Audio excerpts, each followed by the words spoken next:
दोस्तों, हम सभी कभी न कभी बीमार पड़ते ही रहते हैं, किंतु एक ऐसे भगवान भी हैं जो हर साल 15 दिनों के लिए बीमार पड़ जाते हैं। जी हाँ दोस्तों, हम भगवान जगन्नाथ की ही बात कर रहे हैं। भगवान जगन्नाथ जी हर साल 15 दिनों के लिए बीमार पड़ जाते हैं और इस दौरान मंदिर के कपाट भी बंद कर दिए जाते हैं। भगवान जगन्नाथ के बीमार होने के पीछे एक रोचक कहानी जुड़ी हुई है।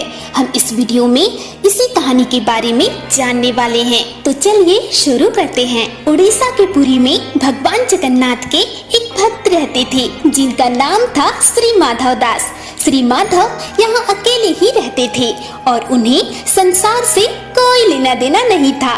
वे अकेले बैठे बैठे प्रभु जगन्नाथ का भजन किया करते थे। नित्य प्रति श्री जगन्नाथ प्रभु के दर्शन करते थे, उन्हीं को अपना सखा मानते थे और प्रभु के साथ खेलते थे। इतना ही नहीं, प्रभु भी अपने परम भक्त श्री माधव के साथ अनेक लीलाएं किया करते थे। प्रभु अपने भक्त को चोरी करना भी सिखाते थे। भक्त माधव दास जी अपनी मस्ती में मग्न रहते थे।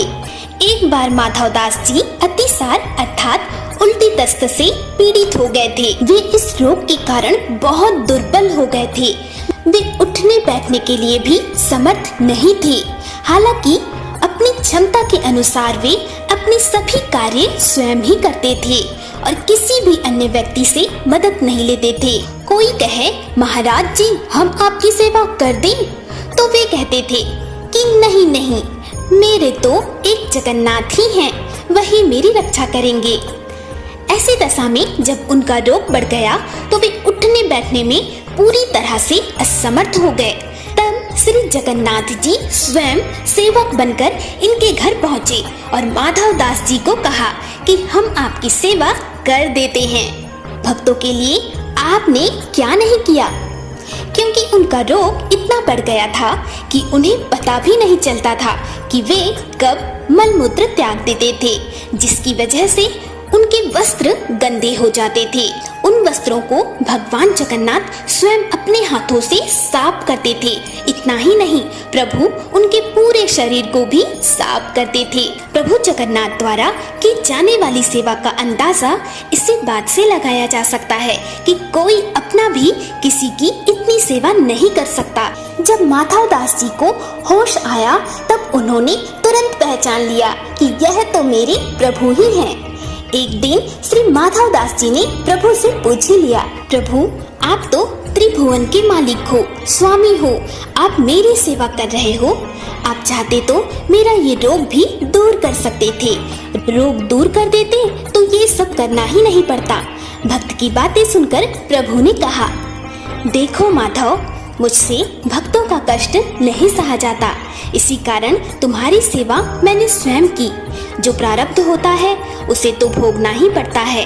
अगर तुम इस जन्म में इस प्रारब्ध को नहीं काटोगे तो इसे भोगने के लिए तुम्हें अगला जन्म लेना पड़ेगा और मैं नहीं चाहता कि मेरे भक्त को जरा से प्रारब्ध के कारण फिर से अगला जन्म लेना पड़े, इसलिए मैंने तुम्हारी सेवा की। लेकिन अगर फिर भी तुम कह रहे हो तो भक्त की बात मैं नहीं टाल सकता। प्रभु जगन्नाथ अपने भक्तों के सहायक बन उन्हें प्रारब्ध के दुखों से कष्टों से सहज ही पार कर देते हैं।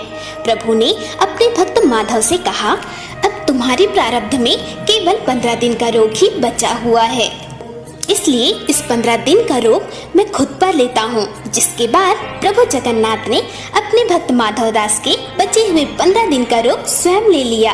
यही वजह है कि भगवान जगन्नाथ आज भी बीमार होते हैं। ये तो हो गई उस समय की बात, लेकिन भक्त वत्सलता देखिए। भगवान जगन्नाथ को आज भी साल में एक बार स्नान कराया जाता है, जिसे स्नान यात्रा कहते हैं। स्नान यात्रा करने के बाद हर साल 15 दिन के लिए जगन्नाथ भगवान आज भी बीमार पड़ते हैं। इस दौरान पुरी में स्थित प्रभु जगन्नाथ का मंदिर 15 दिन के लिए बंद कर दिया जाता है। इस दौरान प्रभु की रसोई भी बंद कर दी जाती है, जो कभी बंद नहीं होती। भगवान की इस अवस्था के दौरान उन्हें 56 भोग नहीं खिलाया जाता। इस समय उन्हें 15 दिनों तक आयुर्वेदिक काढ़े का भोग लगाया जाता है। जगन्नाथ धाम मंदिर में तो भगवान की बीमारी की जांच के लिए हर दिन वैद्य भी आते हैं। काढ़े के अलावा प्रभु को फलों का रस भी दिया जाता है। उन्हें रोजाना शीतल लेप भी लगाया जाता है। बीमारी के दौरान उन्हें फलों का रस, छेना का भोग लगाया जाता है और रात में सोने से पहले मीठा दूध अर्पित किया जाता है। भगवान जगन्नाथ बीमार होने के बाद 15 दिनों तक आराम करते हैं। आराम करने के लिए 15 दिन तक मंदिरों के कपाट भी बंद कर दिए जाते हैं और उनकी सेवा की जाती है ताकि वे जल्द से जल्द ठीक हो जाएं। जिस दिन वे पूरी तरह से ठीक होते हैं उसी दिन प्रभु जगन्नाथ की यात्रा निकाली जाती है। इस दौरान भगवान जगन्नाथ के दर्शन पाने के लिए वहां असंख्य भक्त उमड़ते हैं। मान्यताओं के मुताबिक भगवान जगन्नाथ अपने भक्तों को बीमारी से बचाने के लिए हर साल खुद बीमार पड़ते हैं ताकि भक्तों के दुख दर्द वे अपने ऊपर ले सकें।